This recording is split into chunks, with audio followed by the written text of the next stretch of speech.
Bonsoir à tous, ici Angelo pour une nouvelle vidéo. J'espère que vous allez bien, que vous avez passé une bonne semaine. Nous allons parler des forces de l'ombre, forces de lumière, suite à un email reçu d'un auditeur. Donc si cela vous intéresse, restez connectés.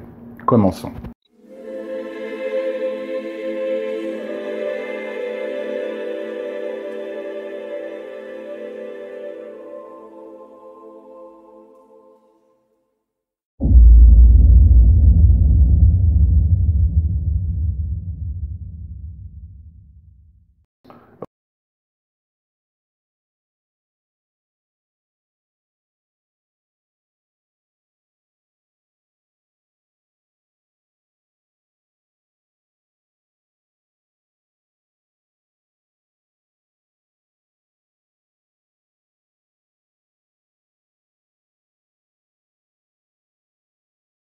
Vous avez donc tous lu le message de Marc, et tout d'abord je tiens à dire que lorsqu'on exerce une activité comme la mienne, on reçoit tout type de messages ou tout type de demandes, et effectivement, j'ai tout vu Marc, donc ne vous en faites pas. Je ne me demande pas si les messages sont légitimes, s'ils sont honnêtes, si c'est de la provocation, car après tout, pourquoi venir vers moi et me parler de prêter allégeance et de se sacrifier pour Lucifer, moi qui suis à 360 degrés à l'opposé de ce spectrum. Mais je vais quand même prendre la question, je vais prendre le message, et puisque Marc m'invitait à ce que je fasse une vidéo, Marc, vous avez votre petit moment de popularité. Alors, vous avez tout à fait raison, je ne suis pas dans le jugement et je ne vais absolument pas vous juger ou juger quoi que ce soit de ce que vous me dites. Je vais juste prendre pour prétexte le message de Marc pour faire un petit état des lieux entre ombre et lumière et le rôle que vous avez à jouer, chers amis, chers spectateurs, aujourd'hui dans ce qui est en train de se passer et qui chaque jour se déploie sous vos yeux. Alors Marc, je n'ai pas grand-chose à dire à votre message, vous avez votre libre arbitre. Ce message est très confus, il y a très peu de cohérence. Vous me dites que tout va bien, que vous croyez en Dieu, mais que vous pensez à sacrifier votre vie, donc j'imagine que vous parlez de suicide, puisque vous parlez aussi de Jésus et donc de sa mort, donc vous impliquez la mort là-dedans quand vous parlez de sacrifice, a priori, et je n'ai vraiment pas grand-chose à dire. La seule chose que je puisse vous dire, c'est les temps sont difficiles, effectivement. Vous me dites, vu l'état du monde et ce qu'il va arriver, alors je ne sais pas si vous avez des capacités médiumniques, ce qui est certain c'est qu'effectivement le monde pour un certain nombre d'années va être sombre, les énergies vont être tendues avant que les eaux se clarifient, avant que le ciel devienne plus pur, avant que la terre devienne plus heureuse, et effectivement nous sommes ici dans une transition de conscience globale et planétaire, qui est bien loin de la fameuse 5D dont les fans de New Age nous abreuvent en permanence, mais il s'agit en effet d'un changement de conscience et d'une élévation de conscience.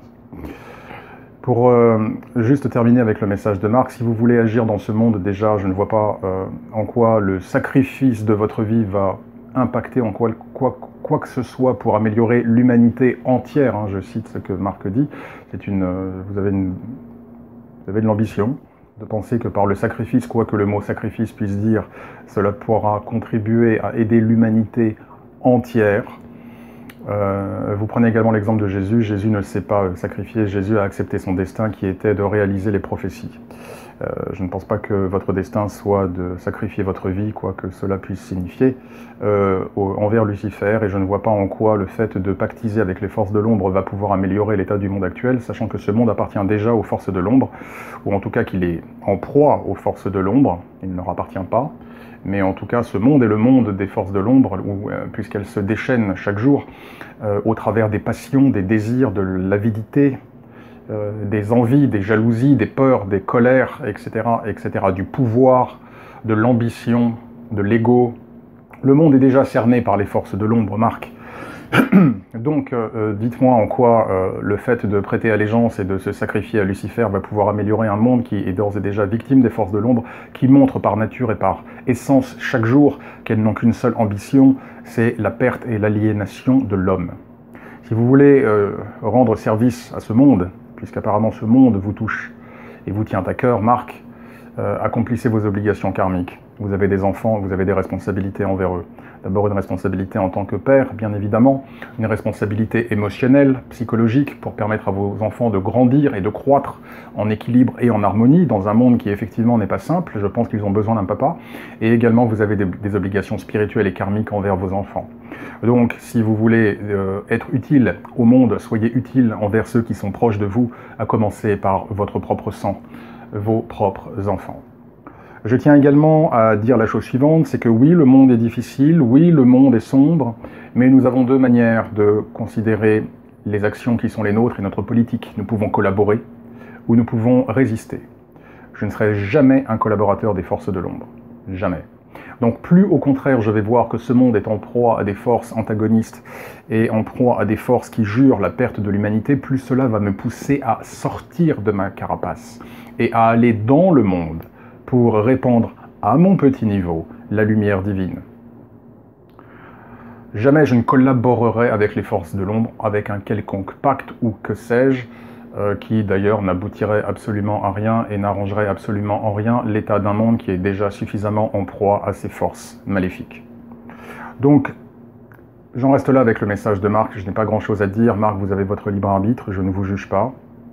Je trouve qu'il y a beaucoup d'incohérences dans le message qui est le vôtre, d'incohérence en termes de logique et en termes spirituels. Je ne vois pas non plus en quoi votre âme, le sacrifice de votre âme va pouvoir sauver l'humanité entière. C'est donner beaucoup de crédit à votre âme. Par contre, ce que vous allez faire, c'est que vous allez causer beaucoup de souffrance autour de vous, à ceux qui vous aiment et à ceux qui sont proches de vous. C'est la seule chose que vous allez faire. Maintenant, pour le reste, Marc, c'est votre décision, c'est votre libre arbitre. Je n'ai pas pour habitude de donner des ordres. Je ne suis pas un gourou. Je suis simplement un serviteur de Dieu et j'essaye d'aider les personnes qui viennent vers moi. Donc face à votre message, Marc, je n'ai pas grand-chose à dire. J'ai commencé à y répondre. J'ai effectivement fait cette vidéo. Vous me proposiez de faire cette vidéo, pas de problème. À partir de là, maintenant, voilà, la discussion est close. J'ai préféré vous répondre en vidéo plutôt qu'en email, parce qu'en email, ça aurait été une partie de ping-pong et très sincèrement, je n'ai pas le temps. Donc j'ai quand même voulu donner honneur à votre message et vous donner l'importance que vous désiriez et que, selon moi, vous méritez, au travers de questions, enfin en tout cas d'une interrogation spirituelle qui est ce qu'elle est. Et j'ai tenté en tout cas d'y apporter une réponse. Maintenant, je vais élargir le propos en prenant pour appui le message de Marc pour vous dire la chose suivante, mes chers amis. Nous sommes effectivement à une croisée des chemins. L'humanité a la capacité d'augmenter sa conscience et la Terre a la possibilité de pouvoir naviguer vers d'autres cycles plus vertueux. Mais pour cela, nous sommes effectivement pour l'instant en zone transitionnelle, ce qui implique une lutte acharnée entre des forces contraires. Vous voyez chaque jour l'état du monde, vous voyez chaque jour à quel point ces forces maléfiques tendent ou tentent de tirer le monde vers le bas, et c'est au contraire parce que nous avons affaire à des forces qui sont à l'encontre des lois divines, qu'il est de notre devoir, non pas de nous enfermer dans notre carapace, non pas de nous embrigader chez nous par peur, parce que le monde à l'extérieur, il fait froid, c'est sombre, c'est dangereux, mais au contraire, c'est dans ce moment délicat et sensible que le monde a besoin de travailleurs de lumière. Et travailleurs de lumière, on n'a pas besoin d'être un spiritualiste qui ne fait que cela, et pour lequel cela est son unique activité et sa vie, comme c'est mon cas. Vous êtes tous des spiritualistes. À partir du moment où vous êtes dans votre cœur, où vous vous connectez à une force divine, quel que soit le nom que vous lui donnez, Dieu, Jésus, la source, l'univers, évidemment je parle de force divine, pas maléfique et démoniaque. À partir du moment où vous vous connectez à une force divine, quel que soit le nom que vous lui donnez, vous êtes un spiritualiste et vous êtes un outil de la lumière divine, un instrument des forces célestes. Le monde aujourd'hui a d'autant plus besoin, plus encore aujourd'hui qu'hier, de forces célestes, de forces lumineuses dans ce monde. Car il y a de plus en plus de gens qui sont en douleur, de plus en plus de gens qui sont en souffrance, que ce soit la souffrance physique, psychologique, émotionnelle, spirituelle. Nous vivons dans un monde qui a besoin d'amour. Nous vivons dans un monde aujourd'hui qui encore plus aujourd'hui a besoin de lumière et de guérison. Et la réponse à cet état du monde qui pour l'instant est difficile, ce n'est pas la fuite, ce n'est pas le suicide. Ce n'est pas se renfermer chez soi, fermer toutes les portes, se barricader et refuser de vivre à l'extérieur du monde, de vivre avec les autres, au sein des autres. C'est tout l'inverse. C'est avoir conscience que nous sommes dans une période difficile et que cette période, que ce monde difficile a besoin de nous. Et pour cela, nous devons être dans l'action, pas dans la réclusion. Donc nous sommes dans l'action en étant avec les autres. Mais nous en profitons pour répandre notre lumière, la flamme que nous avons à l'intérieur de notre cœur, non pas pour changer le monde, mais comme je l'ai déjà dit plusieurs fois, pour changer notre petit monde. Et une goutte, plus une goutte, plus une goutte, plus une goutte, ça crée un océan. Donc nous avons besoin, ce monde a besoin, l'humanité a besoin de travailleurs de lumière. Il suffit d'être dans son cœur, il suffit au contraire d'avoir conscience, pas peur, mais conscience des forces lourdes qui cherchent effectivement à asservir l'humanité et à faire du mal pour simplement être dans l'action avec cette foi et cette conviction que la lumière est toujours plus forte. Donc soyez dans votre cœur. Marc, occupez-vous de vos enfants. Occupez-vous de votre femme si vous avez une compagne, de votre maman si vous avez une maman, de vos frères et sœurs si vous en avez, de vos collègues, de vos amis, de toutes les personnes qui peuvent avoir besoin de votre aide, qui peuvent avoir besoin de votre écoute, qui peuvent avoir besoin de votre présence. Et là, vous contribuerez à rendre le monde meilleur. Et c'est la chose que je vous invite également à faire tous, chers spectateurs. J'ai une cliente qui a décidé de faire de la broderie pour faire des vêtements pour les gens qui sont atteints de cancer. C'est une action dans le monde. C'est une goutte parmi plein d'autres, mais c'est une action dans le monde. Cette personne ne se replie pas sur elle-même, elle veut, au contraire, elle se développe vers les autres.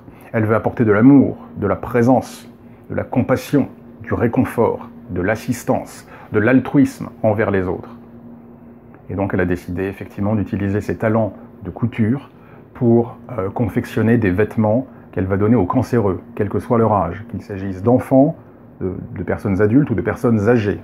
C'est un bel exemple de lumière dans un monde qui tend au contraire à nous renfermer et à nous faire peur, qui au contraire vise à ce que nous nous accrochions à nos peurs, à ce que nous fermions tous les volets, pour augmenter au contraire autour de nous la masse d'obscurité qui d'ores et déjà est à l'extérieur. Si je vois qu'à l'extérieur c'est de l'obscurité, je vais y aller avec ma torche, avec une chandelle, avec un briquet, avec des allumettes. Je ne vais pas laisser la nuit être présente autour de moi. Et je comprends que ces périodes difficiles que nous vivons actuellement, ce sont des challenges qui, au contraire, sont de fantastiques opportunités pour permettre d'inverser les polarités. Je n'ai pas peur de l'ombre, je ne collaborerai jamais avec l'ombre, et c'est la chose que je vous invite à faire également. Ne vous repliez pas sur vos peurs. N'ayez pas peur de sortir, je parle symboliquement, n'ayez pas peur de sortir dans le monde parce que le monde est difficile, parce que le monde est dur, le monde est difficile et le monde est dur parce que l'humanité s'est perdue, et parce que l'humanité n'a pas été suffisamment dans son cœur. Il n'est pas trop tard. Et l'exemple de cette cliente qui fait de la couture est juste un exemple parmi tant d'autres. Je pourrais vous sortir des dizaines et des dizaines d'exemples autour de moi, que ce soit en France, aux États-Unis, soit parmi les gens que je connais, soit parmi les clients, de gens qui œuvrent pour la lumière. Et le monde a besoin de cela, parce que ce monde est malade. Et nous n'avons pas 36 possibilités de répondre à la maladie de ce monde. Nous pouvons continuer à chouiner, à nous plaindre, sans rien faire. Nous pouvons nous embrigader chez nous, sans rien faire. Nous pouvons laisser ces forces de l'ombre nous heurter et être dans la peur, être dans la colère, être dans la suspicion, être dans la distance, ou nous pouvons au contraire nous dire le monde est ce qu'il est aujourd'hui. Mais j'ai foi que la lumière est toujours plus forte que l'ombre, et en tout cas à mon niveau, je vais répandre de la lumière. Et si je répands de la lumière, je donne à d'autres personnes la possibilité de répandre de la lumière à leur tour, et c'est ainsi que se crée un nouveau cycle vertueux et une élévation de conscience globale. Il y a du boulot, c'est sûr, mais Rome ne s'est pas bâtie en un jour. Et rien n'est désespéré. L'humanité n'est pas destinée à disparaître. La planète Terre n'est pas destinée à imploser. Oui, il y a un certain nombre d'années de chaos et de difficultés et de tensions que je pressens à venir, mais cela est pour permettre à l'humanité de s'élever. Donc, choisissez votre camp. L'ombre ou la lumière. Et c'est votre choix. Et je n'ai pas à juger ou à critiquer votre choix. Je vous invite à réfléchir au choix que vous faites. Réparez les relations malades autour de vous. Pardonnez ceux qui vous ont fait du mal.